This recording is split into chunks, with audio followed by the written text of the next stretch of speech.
হামিদা ওয়া মুসাল্লিয়া ওয়া মুসাল্লিমা। আলহামদুলিল্লাহ, আজকে আমরা একটি গুরুত্বপূর্ণ বিষয় নিয়ে আজকের এই পর্বে উপস্থিত হয়েছি। আজকের বিষয়বস্তু হলো নাওয়াকিজুল ঈমান বা ঈমান ভঙ্গের মৌলিক 10টি কারণ নিয়ে আলোচনা করব।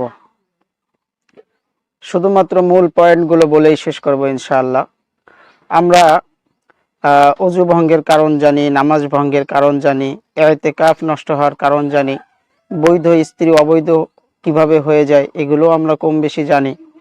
কিন্তু মানুষের দুনিয়ার ভিতরে সবথেকে দামি জিনিস হলো ঈমান।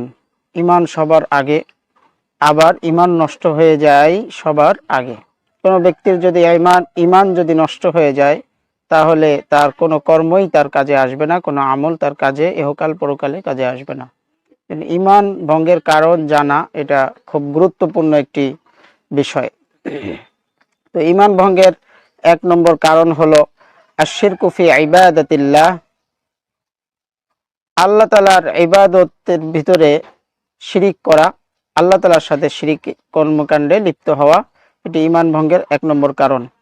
ঈমান ভঙ্গের 2 নম্বর কারণ হলো মান জাআলা বাইনাহু ওয়া বাইনাল্লাহি ওয়াসাইতা, যে ব্যক্তি আল্লাহ এবং বান্দার মাঝে কোনো মাধ্যম স্থির করবে বা এরকম বিশ্বাস পোষণ করবে যে আল্লাহ তাআলাকে পাইতে হলে, আল্লাহ তাআলার সাথে সম্পর্ক স্থাপন করতে হলে মাঝখানে কোনো মাধ্যম আমাকে ধরতে হবে, এটাকে জরুরি মনে করবে, এই ব্যক্তির ঈমান নষ্ট হয়ে যাবে।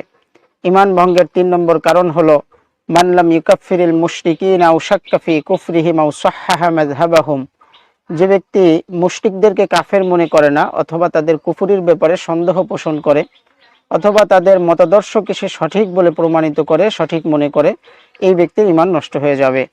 ঈমান ভঙ্গের 4 নম্বর কারণ হলো মানি আতাকাদা আন্না গায়রা হাদিয়িন নবী সাল্লাল্লাহু আলাইহি ওয়াসাল্লাম আকমালা মিন হাদিহি, যে ব্যক্তি মনে করে যে আল্লাহর নবী সাল্লাল্লাহু আলাইহি ওয়াসাল্লামের আনিত দ্বীন ও ধর্মের থেকে অন্য কোনো দ্বীন ও ধর্ম সেটি পূর্ণাঙ্গ মনে করে, অন্য দ্বীন ও ধর্মকে সে পূর্ণাঙ্গ বলে মনে করে, তাহলেও এই ব্যক্তির ঈমান নষ্ট হয়ে যাবে। ঈমান ভঙ্গের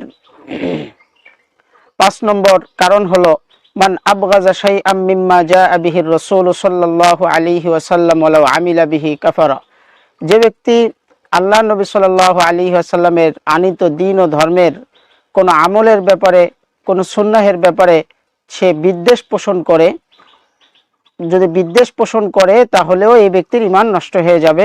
যদিও সে ইসলামের আমলগুলো করতে থাকে, তারপরেও এই ব্যক্তির ঈমান নষ্ট হয়ে যাবে। ঈমান ভঙ্গের 6 নম্বর কারণ হলো মানিস্তাহজা বিশাইইম মিন দীনির রাসূল সাল্লাল্লাহু আলাইহি ওয়াসাল্লাম, আল্লাহর নবী সাল্লাল্লাহু আলাইহি ওয়াসাল্লামের আনিত দ্বীন ও ধর্মের কোনো বিষয়কে নিয়ে যদি উপহাস করে, ঠাট্টা বিদ্রূপ করে, তাহলে এই ব্যক্তির ঈমান নষ্ট হয়ে যাবে। ঈমান ভঙ্গের 7 নম্বর কারণ হলো সিহর, জাদু, জাদুবিদ্যা শিক্ষা করা, জাদুবিদ্যা মানুষকে দেখানো, জাদুবিদ্যার উপরে বিশ্বাস স্থাপন করা।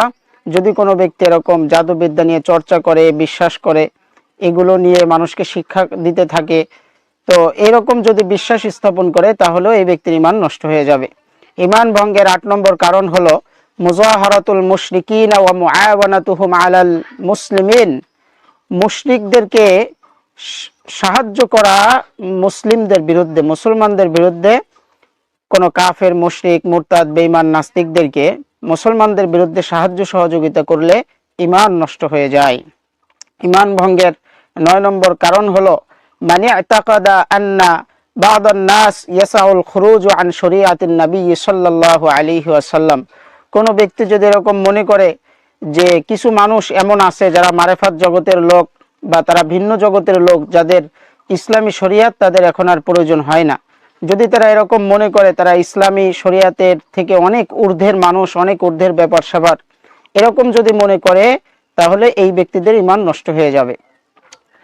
ঈমান ভঙ্গের 10 নম্বর কারণ হলো আল ইরাজু আন দীনিল্লাহ, যে আল্লাহ তাআলার দ্বীন ও ধর্ম থেকে বিমুখতা পোষণ করা, একেবারেই নিরাশ হয়ে থাকা, বিমুখ হয়ে থাকা, যে তারা কোনো কোরআন সুন্নাহর কোনো আলোচনা শ্রবণ করে না, কোনো শিক্ষা করে না, নামাজ কালাম করে না, ইসলামের কোনো কার্যকলাপের সাথে তাদের কোনো সম্পর্কই নাই, সম্পূর্ণ দিন বিমুখতা করে এরকম যদি থাকে, তাহলেও এই ব্যক্তিদের ঈমান নষ্ট হয়ে যাবে। আল্লাহ রব্বুল আলামিন আমাদের এই গুরুত্বপূর্ণ বিষয় নওয়াকিজুল ঈমান বা ঈমান ভঙ্গের কারণ এগুলো জেনে বুঝে আমল করার তৌফিক দান করেন। আমিন। ওয়া মা আলাইনা ইল্লাল বালাগ।